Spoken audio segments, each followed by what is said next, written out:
एक कोई किसान अपने गांव से 1-1.5 किलोमीटर दूर झोंपड़ी बना करके अपने जानवरों को रखता था और अपने लिए उसने एक कुटिया बना ली थी, उसमें वो स्वयं रहता था।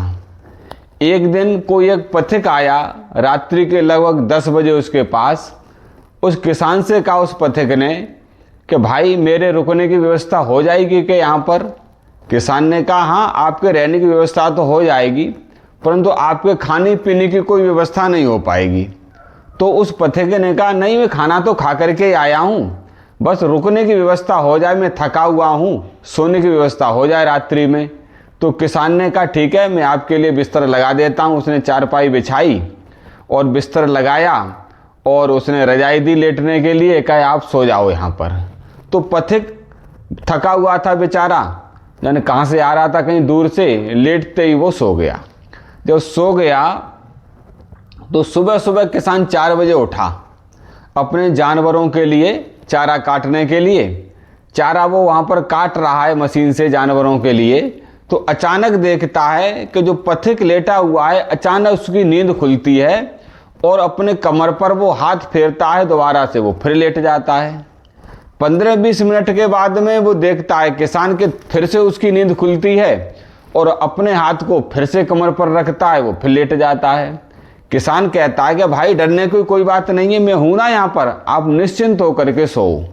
जब उसके अंदर से निश्चिंतता आ गई तो पथिक आराम से सो गया।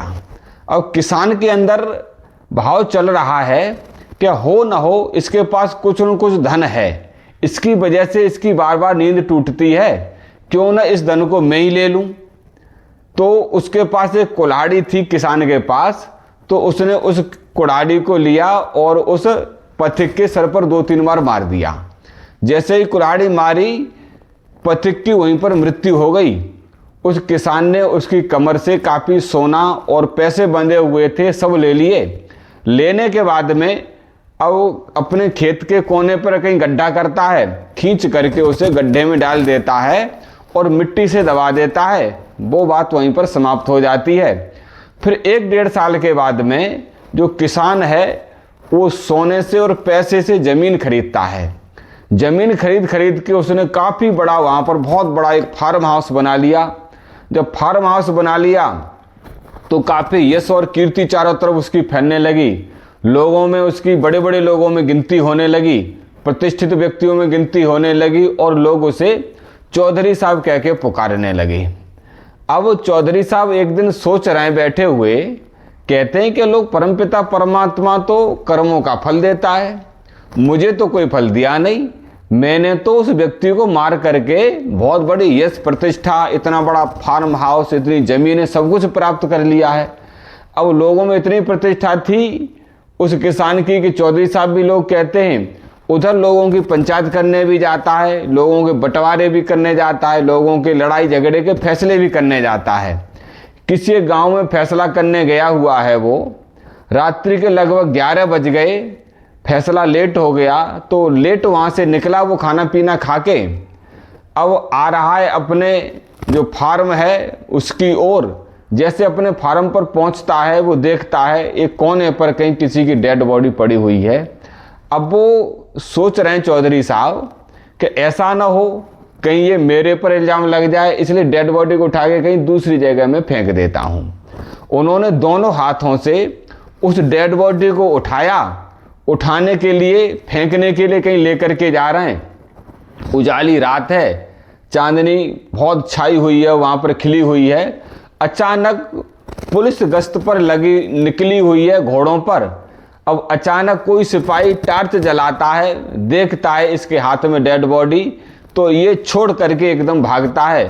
पुलिस ने चारों तरफ से घोड़े दौड़ाए और इसे घेर लिया।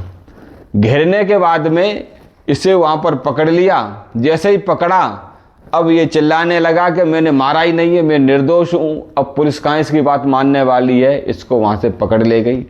पकड़ने के बाद में अदालत में पहुँचा ये। पहुँचने के बाद में इस पर केस चालू हो गया।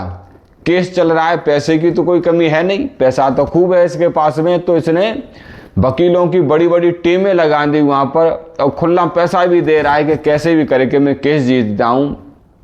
एक समय के बाद में ये वहाँ से केस हार गया।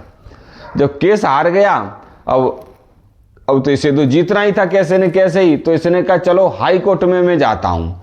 अभी हाई कोर्ट में पहुँच गया, वहाँ पर इसका केस चलने लगा, तो वहाँ पर और बड़े वकीलों की ज़रूरत पड़ी, तो इसने फार्म को बेच करके पैसा आने लगा और वो ज़मीनें सब जाने लगी वो केस में, वकीलों के पास पैसा जा रहा है। एक समय के बाद में ये वहाँ से भी केस हार गया। जहाँ से केस हारा तो अब इसे फांसी की सज़ा बोली। जैसे फांसी की सज़ा बोली तो ये हंसने लगा वहाँ पर। जब हंसने लगा तो लोगों ने लगता है कि इससे कोई सदमा लग गया कि अचानक कोई मौत के नाम पर थोड़ी हंसेगा, इधर फांसी बोली हुई है, ये हंस रहा है। तो लोगों ने कहा कि भाई तुझे क्या कोई अटैक पड़ रहा है क्या? कि नहीं मुझे कोई अटैक नहीं पड़ रहा है। उसने कहा कि जो फैसला दिया गया है ना, ये तो गलत है, क्योंकि जिसके लिए केस चल रहा है, जिसकी वजह से ये मुझे को जो फांसी की सज़ा प्राप्त हुई है, इस व्यक्ति को मैंने नहीं मारा है। परंतु एक तरह से ये सही भी है। उसने कहा सही और गलत क्या है? लगता है तेरा दिमाग हिल गया है कि तू इधर कह रहा है सही है, इधर कह रहा है गलत है। उसका नहीं, इस व्यक्ति को मैंने नहीं मारा है, परंतु सज़ा बोली है वो सही है। उसने कहा सज़ा कैसे सही है? कि 10 साल पहले किसी व्यक्ति को मैंने मार दिया था और मैंने गड्ढा करके अपने खेत में ही उसे दबा दिया था, तो किसी को बात ये पता नहीं थी, केवल मुझे पता थी।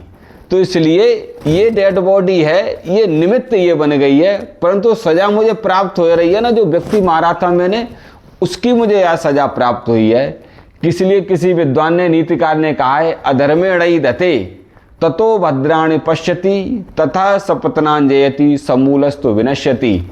उसने कहा कि व्यक्ति अधर्म करके बढ़ता भी है, विजय को भी प्राप्त करता है, पर अंतिम में कहा है कि समूलस्तु विनश्यति, विनाश होता है तो वो मूल को भी लेकर के चला जाता है।